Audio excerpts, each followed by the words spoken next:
నమస్తే, నేను Chandana. Welcome to great Andhra. ఇప్పటి వరకు నా టాప్ స్టోరీస్ చూద్దాం. జగన్ను అండర్ ఎస్టిమేట్ చేశా, అనూహ్యంగా పుంజుకున్న వైసీపీ ఎమ్మెల్యే. మోడీ అంటే భయమా బాబు? టీడీపీని ఏకిపారేసిన బీజేపీ సీనియర్ నేత. పవన్ కు కోపం తెప్పించేలా అల్లు అర్జున్ వైసీపీ అభ్యర్థికి మద్దతుగా. చంద్రబాబు గారి నోట ఇలాంటి స్టేట్మెంట్ వస్తుందని ఎవ్వరూ అనుకోలేదు. ఆయన తన తప్పు ఒప్పుకోవడం బహుశా ఇదే ప్రథమం. ఆయన ఎప్పుడూ అవతలి వాళ్ళదే పొరపాటు అంటాడు. ఉమ్మడి రాష్ట్రంలో తక్కిన జిల్లాలన్నింటినీ ఎండగట్టి హైదరాబాద్ మాత్రమే డెవలప్ చేశారేం అని అడిగితే, ఇది పూర్తి చేసి అవి చేద్దామనుకున్నాను, ఇంతలో ప్రజలు నన్ను ఓడించి వాటి అభివృద్ధిని చెడగొట్టుకున్నారు అంటాడు. 2019లో ఘోరంగా ఓడిన తర్వాత కూడా మాలో జరిగిన పొరపాట్లు సరిదిద్దుకుని మళ్ళీ మీ ముందుకు వస్తాను అనే రొటీన్ రాజకీయ నాయకుడిలా కాకుండా, ఈయన నన్ను ఓడించి మీరు తప్పు చేశారు, అనుభవిస్తున్నారు అని ప్రజల్ని నిందించారు. ఈ మధ్య మానేశారు, కానీ గతంలో నేను మారాను అంటుండేవారు. అప్పుడు కూడా నాలో ఫలానా లోపాలు ఉండేవి, వాటిని సవరించుకున్నాను అనే ధోరణిలో చెప్పేవారు కాదు. గ్రామ సచివాలయాలు దండగా అన్నారు, ఇప్పుడు వాటి మాట ఎత్తడం లేదు. ఫ్యామిలీ డాక్టర్ స్కీము అనవసరం అన్నారు, దాన్ని డిస్కంటిన్యూ చేస్తామని అనడం లేదు. అంటే అవన్నీ మంచివని ఈయన ఒప్పుకున్నట్లే కదా. జగన్ పెట్టిన వాటినన్నీ తిట్టిపోసి ఇప్పుడు వాటినే కంటిన్యూ చేస్తానడం జగన్కు కాంప్లిమెంట్ ఇచ్చినట్లే కదా. చివరిగా బాబు జనాలను కూడా అండర్ ఎస్టిమేట్ చేస్తున్నారనిపిస్తోంది. ల్యాండ్ టైటిలింగ్ యాక్ట్ గురించి ఆయన చేస్తున్న హడావిడి చూస్తుంటే నిజానికి అది అవసరమైన సంస్కరణ. మోదీ ప్రభుత్వం అనేక రంగాల్లో స్టాండర్డైజేషన్కు ప్రయత్నాలు చేస్తోంది. విద్యుత్ సంస్కరణల్లో రైతుల మోటార్లకు మీటర్లు బిగించడం అలాంటి వాటిల్లో ఒకటి. ఉచిత విద్యుత్తు అంటూ రాష్ట్ర ప్రభుత్వాలు డిస్కంలకు బకాయిలు పడడాలు అవి కంట్రోల్ చేస్తోంది. అలాగే భూమి ఓనర్షిప్ను వివాదరహితం చేయడం అత్యావశ్యకం. సర్వే చేయించడం కూడా శతాబ్దంగా బకాయి పడిన వ్యవహారం. టైటిల్లో వచ్చే వివాదాల వలన బాధితులైన కోట్ల మందిలో నేను ఒకడిని. వాటిని ఒక సరైన పద్ధతిలో పెడితే అంతకంటే కావాల్సింది ఏముంది? ఈ పని బాబు కనుక తలపెట్టి ఉంటే తెలుగు మీడియా ఆకాశానికి ఎత్తేసి ఉండేది. తిరుపతి జిల్లా శ్రీకాళహస్తిలో టీడీపీ వైసీపీ మధ్య పోరు హోరాహోరీని తలపిస్తోంది. వైసీపీ నుంచి సిట్టింగ్ ఎమ్మెల్యే బియ్యపు మధుసూదన్ రెడ్డి, టీడీపీ తరపున బొజ్జల సుధీర్ రెడ్డి తలపడుతున్నారు. దివంగత బొజ్జల గోపాలకృష్ణారెడ్డి వారసుడిగా సుధీర్ రాజకీయ ప్రవేశం చేశారు. రెండో జాబితాలో బొజ్జలకు టికెట్ను చంద్రబాబు ఖరారు చేశారు. సుధీర్కి బదులు మరొకరికి టికెట్ ఇవ్వాలని చంద్రబాబు ఆలోచించారు. చివరికి సుధీర్ వైపే మొగ్గు చూపారు. సుధీర్కు కూటమి నుంచి ఆశించిన స్థాయిలో మద్దతు లభించడం లేదు. శ్రీకాళహస్తి జనసేన ఇన్ఛార్జ్ కోటా వినుత ఇంతవరకు బొజ్జల తరపున ఓటు అడిగిన పాపాన పోలేదు. ఆమెకు తిరుపతి ఎన్నికల బాధ్యతల్ని పవన్ అప్పగించారు. అలాగే బీజేపీ టికెట్ ఆశించిన కోలా ఆనంద్ కూడా అయిష్టంగానే బొజ్జలకు మద్దతు ఇచ్చారు. కాపు బలిజలకు బీజేపీ టికెట్లు ఇవ్వలేదని, ఇలాగైతే బీజేపీకి వారు ఎందుకు మద్దతు ఇస్తారంటూ జాతీయ రాష్ట్ర నాయకత్వానికి ఆయన ఘాటు లేఖ రాసి సంచలనం సృష్టించారు. YCP sitting MLA Madhusudan Reddy విషయానికి వస్తే, అధికారంలోకి వచ్చిన తర్వాత టీడీపీ ద్వితీయ శ్రేణి నాయకులు ఆయనకు దగ్గరయ్యారు. అధికారాన్ని అడ్డం పెట్టుకుని ఎమ్మెల్యేతో పనులు చక్కబెట్టుకున్నారు. తీరా ఎన్నికల షెడ్యూల్ వచ్చిన తర్వాత మాతృపార్టీ వైపు చూశారు.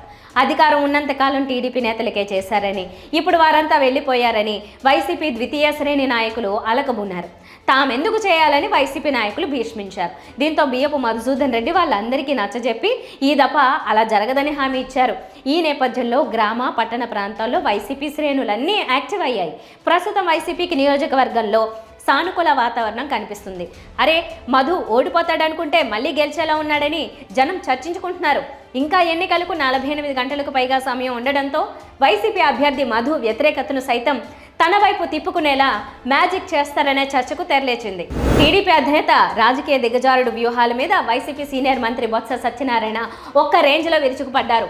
ఏపీలో భూమి మీది కాదు అంటూ ప్రజలను గందరగోళంలోకి నెడుతున్న చంద్రబాబు అసలు ఈ చట్టాన్ని తీసుకుని వచ్చిన కేంద్రాన్ని, నరేంద్ర మోదీని ఎందుకు ప్రశ్నించడం లేదని ఆయన నిలదీశారు. మోదీ పక్కన ఉన్నప్పుడు ఈ చట్టం గురించి ఎందుకు మాట్లాడడం లేదని కూడా ప్రశ్నించారు.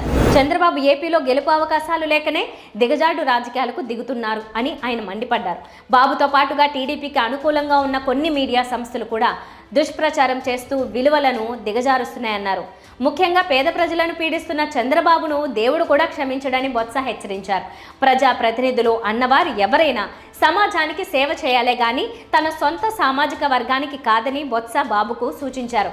కానీ చంద్రబాబు సమాజాన్ని వదిలేసి ఎప్పుడైతే సామాజిక వర్గానికి సేవ చేయడం మొదలుపెట్టాడో అప్పటి నుంచి ప్రజలు అతన్ని నమ్మడం మానేశారని తెలిపారు. చీపురుపల్లి వచ్చి ఎన్నికల సభలో తన మీద అభండాలే బాబు వేసిపోయారని అన్నారు. తన కుటుంబాన్ని విమర్శించే అర్హత చంద్రబాబుకు ఏ కోసానా లేనేలేదన్నారు. ఇటీవల విశాఖలో పట్టుబడ్డ డ్రగ్స్ కేసు ఏమైందని, సిబిఐ ఏం చేస్తుందని ప్రశ్నించారు. దీనిపై ఎందుకు మీడియా ప్రశ్నించడం లేదని బొత్స నిలదీశారు. మొన్న ఏవో దొరికాయి షిప్లో వచ్చి ఇక్కడ నుంచో డ్రగ్స్ వచ్చాయి అన్నారు. అవి ఎవరివి? సాక్షాత్తు తెలుగుదేశం పార్టీ ఎవరైతే చీఫ్ ఉన్నాడో చంద్రబాబు నాయుడు గారు, వాళ్ళ వదిన గారు ఎవరైతే ఉన్నారో భారతీయ జనతా పార్టీ అధ్యక్షుడు, వాళ్ళ తాలూకా చుట్టాలు పక్కాది. ఎందుకు ఇప్పుడు బయట పెట్టట్లేదు? ఏమైంది ఆ కేసు? ఏమైంది ఆ సిబిఐ? ఎక్కడుంది? ఎందుకు మీ పత్రికల్లో ఏమైందని రాయట్లేదు? ఏముందని కూర్చొని చేయలేదు? అదే వైసీపీ పార్టీ నాయకులకి సంబంధం ఉంటే ఇప్పటికి బట్టలు ఇప్పిస్తే బట్టలు అరగట్టి ఎండబెట్టిద్దారు కదా. ఏమైంది? అడగండి సిబిఐని. ఎందుకు దాని మీద చంద్రబాబు నాయుడు మాట్లాడట్లేదు? అంతా కింగిల్ వైజాగ్లో ఉన్నారో నేను చెప్పక్కర్లేదు. గత ప్రభుత్వంలో వాళ్ళ పార్టీ ఉన్న మంత్రులే వాళ్ళే కొట్టుకొని నువ్వంటే నువ్వని చెప్పుకున్నారు. మా పార్టీలో ఎవరు చెప్పుకోలేదు. మాకు అది ఎలా ఉండదో తెలీదు. ల్యాండ్ టైటిలింగ్ యాక్ట్పై దుష్ప్రచారం చేస్తున్న టీడీపీని బీజేపీ సీనియర్ నేత ఐవీఆర్ కృష్ణారావు ఏకిపారేశారు. ల్యాండ్ టైటిలింగ్ యాక్ట్పై కుట్రపూరితంగా టీడీపీ, జనసేన ప్రచారం చేస్తూ ప్రజల్ని భయభ్రాంతులకు గురిచేసి రాజకీయ లబ్ధి పొందాలని చూస్తున్నాయి. ఈ నేపథ్యంలో మీ భూమి మీది కాదు అనే నినాదంతో చంద్రబాబు నాయుడు అధికారికంగా ఎల్లో పత్రికల్లో భారీగా వాణిజ్య ప్రకటనలు ఇచ్చారు.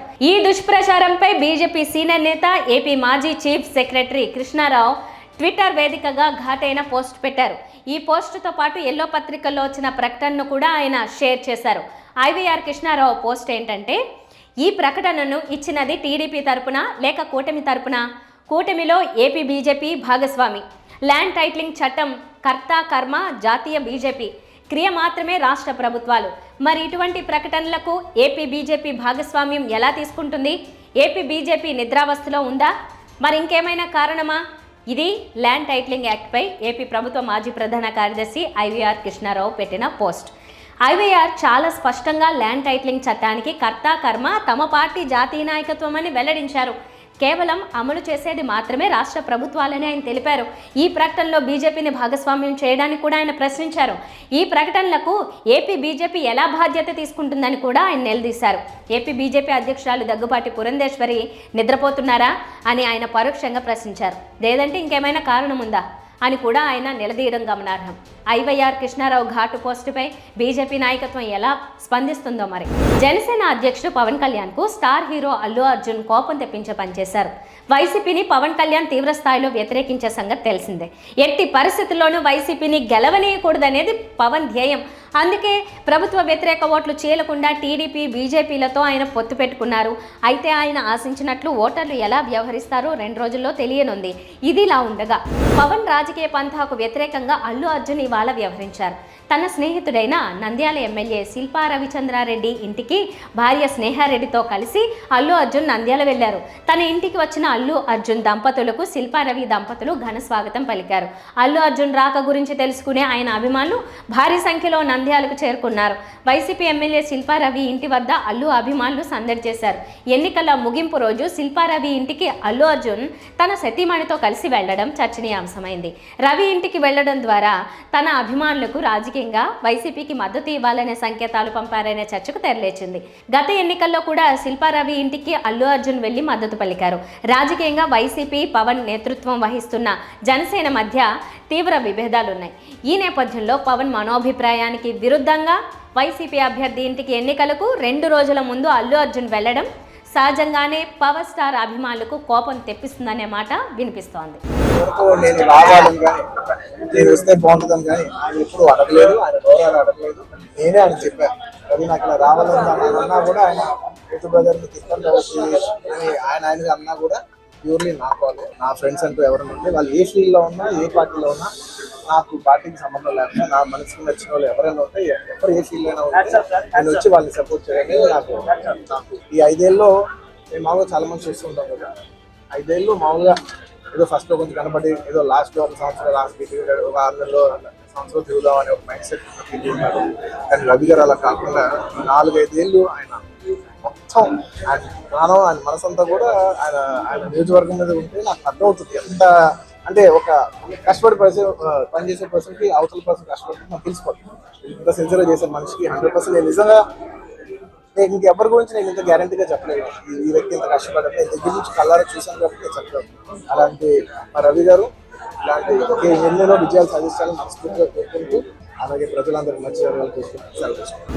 ఇది వాళ్ళ టాప్ స్టోరీస్. మరిన్ని అప్డేట్స్తో కలుద్దాం. నమస్తే.